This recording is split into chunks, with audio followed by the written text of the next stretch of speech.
A very good morning to the students of class 8th. We have completed 2 units of Honeydew book in our previous videos.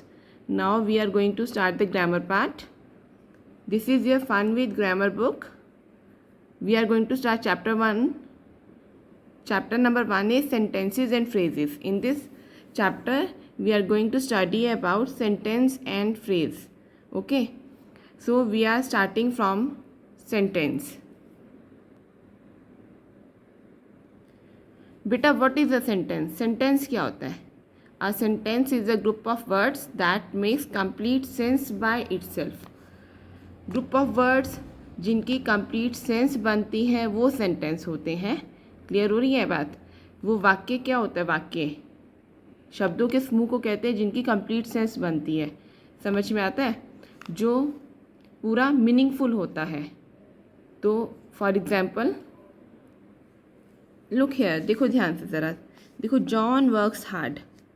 इस sentence का meaning निकल रहा है John hard work करता है. Clear है?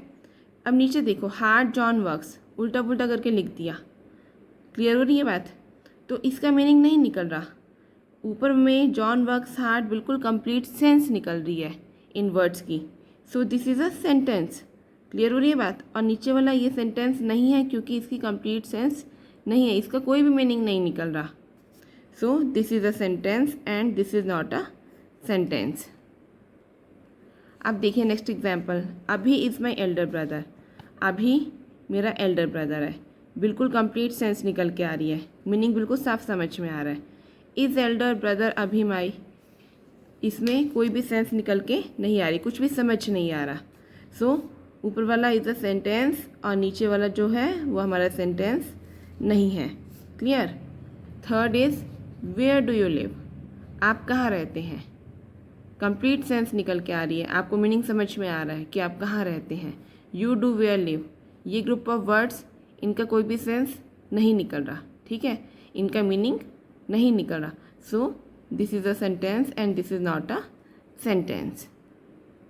अब देखो आपको ना मैं फीचर्स बताती हूँ कि कौन से ग्रुप ऑफ वर्ड्स हमारे सेंटेंस होते हैं जिनको देख के हम पता लगा सके कि ये ग्रुप ऑफ वर्ड्स सेंटेंस है और ये ग्रुप ऑफ वर्ड्स हमारे सेंटेंस नहीं है. एक तो मैंने आपको ये बताया कि a sentence is a group of word that makes complete sense. Complete sense बनाते हैं वो ग्रुप ऑफ वर्ड जो कंप्लीट सेंस बनाते हैं वो सेंटेंस होते हैं. ठीक है. It begins with the capital letter. जो सेंटेंस का फर्स्ट वर्ड है और फर्स्ट वर्ड का फर्स्ट लेटर जो होता है वो कैपिटल होता है. ठीक है. इट मीन्स सेंटेंस जो है वो कैपिटल लेटर से स्टार्ट होता है. It ends with the full stop, an exclamation mark और अ क्वेश्चन मार्क. देखो सेंटेंस का जो एंड, सेंटेंस किस पर एंड होगा? या तो फुल स्टॉप होगा लास्ट में, या एक्सक्लामेशन मार्क होगा, या फिर क्वेश्चन मार्क होगा. अब आपको पता फुल स्टॉप वाले सेंटेंसेस हमारे इंपेरेटिव होते हैं, सर्टिव होते हैं, डिक्लेरेटिव होते हैं, निगेटिव होते हैं. और एक्सक्लामेशन मार्क इसके पीछे लगता है एक्सक्लेमेटरी सेंटेंसेस के पीछे लगता है. और क्वेश्चन मार्क कहाँ लगता है? इंटेरोगेटिव सेंटेंसेस के पीछे लगता है ना. So types of sentences we will discuss later on in our next videos. So now we are going to start parts of sentence. Sentence के पार्ट्स कौन कौन से होते हैं? देखो सेंटेंस के ना 2 पार्ट्स होते हैं. फर्स्ट होता है हमारा सब्जेक्ट, सेकंड होता है प्रेडिकेट. फर्स्ट कौन सा होता है? सब्जेक्ट. और सेकंड क्या होता है? प्रेडिकेट. Subject and predicate. अब समझते हैं सब्जेक्ट क्या होता है और प्रेडिकेट क्या होता है. देखो subject is the first part of a sentence that tells what a sentence is about. Sentence का जो पहला पार्ट होता है वो सब्जेक्ट होता है. मीन्स सेंटेंस का वो पार्ट सब्जेक्ट होता है जिससे यह पता चलता है कि सेंटेंस किसके बारे में है. सेंटेंस में काम करने वाला कौन है? मीन्स हु, कौन. ठीक है, समझ में आया? हिंदी में हम सब्जेक्ट को कर्ता कहते हैं, काम करने वाले को कर्ता कहते हैं. सेम इन इंग्लिश, हम इंग्लिश में काम करने वाले को सब्जेक्ट कहते हैं. क्लियर हो गया? तो सब्जेक्ट जो होता है first part of a sentence है that tells what a sentence is about. किसके बारे में है? यानी कि काम को करने वाला कौन है. देखिए प्रेडिकेट क्या होता है? Predicate is the second part of a sentence that says something about the subject. Predicate sentence का वह पार्ट होता है जिससे हमें सब्जेक्ट के काम के बारे में पता चलता है कि वो कौन सा काम कर रहा है. क्लियर हो रहा है?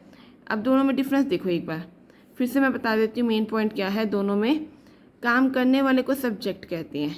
ठीक है. और क्या काम हो रहा है वह पार्ट प्रेडिकेट होता है। क्लियर है? मैं आपको एक एग्जांपल देती हूँ। देखो ये आपकी बुक में भी एग्जांपल दिया हुआ है। क्लियर? आपको अपनी बुक ज़रूर देखनी है, जब आप ये वीडियो देखेंगे आपको और ज़्यादा क्लियर होगा। ठीक है, बुक ज़रूर सामने रखनी है, बुक में से ही ये है आपका सारा। Roma reads a book. देखो काम को करने वाला कौन है? रोमा। तो काम को करने वाला कौन है? सब्जेक्ट। तो रोमा हमारा क्या है? सेंटेंस का फर्स्ट पार्ट है, और फर्स्ट पार्ट हमारा क्या है? सब्जेक्ट। वो क्या कर रही है? बुक कौन रीड कर रहा है? रोमा। ठीक है, हु समझ में आ रहा है? Who is reading a book? कौन रीड कर रहा है बुक? रोमा। इसमें रोमा बुक रीड करती है। कौन बुक रीड करता है? रोमा। तो ये हमारा सब्जेक्ट है। और कर क्या रही है? Reads a book. तो ये पार्ट हमारा सेंटेंस का प्रेडिकेट है। यानी कि ये जो हमारा फर्स्ट पार्ट है रोमा सब्जेक्ट है सेंटेंस का, और इसी सेंटेंस का प्रेडिकेट पार्ट है रीड्स अ बुक। आपको और क्लियर हो जाएगा, मैं आपको आगे फीचर्स बता। देखो फीचर्स कौन से? सब्जेक्ट के। पहले सब्जेक्ट को समझते हैं। A subject is always a noun और अ प्रोनाउन और अ group of words that does the work of a noun. Clear है? या नाउन होगा या प्रोनाउन होगा, या वो ऐसे ग्रुप ऑफ वर्ड्स होंगे जो नाउन का काम करते हैं। क्लियर है? For example the old palace is considered haunted. इसमें सब्जेक्ट क्या है? देखो ओल्ड पैलेस के बारे में बात हुई है, तो द ओल्ड पैलेस हमारा क्या है? सब्जेक्ट है। ये बोल्ड लेटर्स में दे भी रखा है। ये वाला पार्ट हमारा क्या है? सब्जेक्ट है, और इसके पीछे वाला पार्ट क्या है? हमारा प्रेडिकेट है। All the boys are in the ground. कौन ग्राउंड में है? हु। All the boys. ठीक है, ये हमारा क्या है? सब्जेक्ट है, और आर इन द ग्राउंड क्या है? हमारा प्रेडिकेट है। समझ में आ गया? देखो बेटा, प्रेडिकेट हमारा सब्जेक्ट को छोड़ के बाकी का सारा पार्ट जो है सेंटेंस का वो प्रेडिकेट होता है। अब देखो कैसे। द प्रेडिकेट में कंसिस्ट ऑफ वन वर्ड और several words with the essential word being a verb. अब प्रेडिकेट में वन वर्ड भी हो सकता है, कई वर्ड्स हो सकते हैं, लेकिन उसके साथ क्या होती है? वर्ब होती है। क्लियर हो गया? Example my dress is beautiful. मैं आपको दोनों बता देती हूँ, इसमें सब्जेक्ट क्या है, प्रेडिकेट क्या है। देखो किसके बारे में बात हो रही है? My dress. तो ये पार्ट हमारा क्या है? आगे वाला सब्जेक्ट। ठीक है, और इज़ ब्यूटीफुल क्या है? ड्रेस कैसी है? Is beautiful. ब्यूटीफुल है, तो ये हमारा सेंटेंस का कौन सा पार्ट है? प्रेडिकेट। क्लियर है? समझ में आ गया?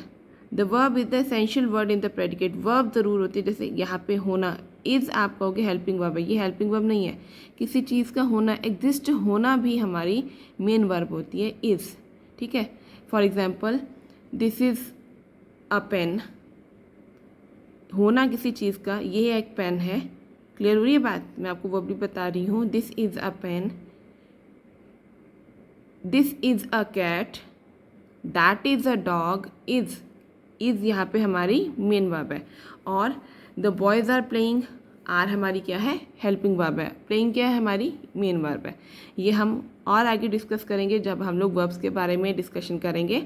तो अब आपको समझ में आ गया कि सेंटेंस का जो फर्स्ट पार्ट होता है, यानी कि काम कौन कर रहा है, वो सब्जेक्ट होता है, और सेंटेंस का सेकंड पार्ट यानी कि सब्जेक्ट के काम के बारे में जहाँ से पता चलता है वो हमारा प्रेडिकेट होता है। Hope you have understood the difference between subject and predicate and understood what is a sentence. In the next video I will share with you the exercise A, which is based on subject and predicate. This exercise is given in your book on page number 5. So till then, okay, goodbye and have a nice day.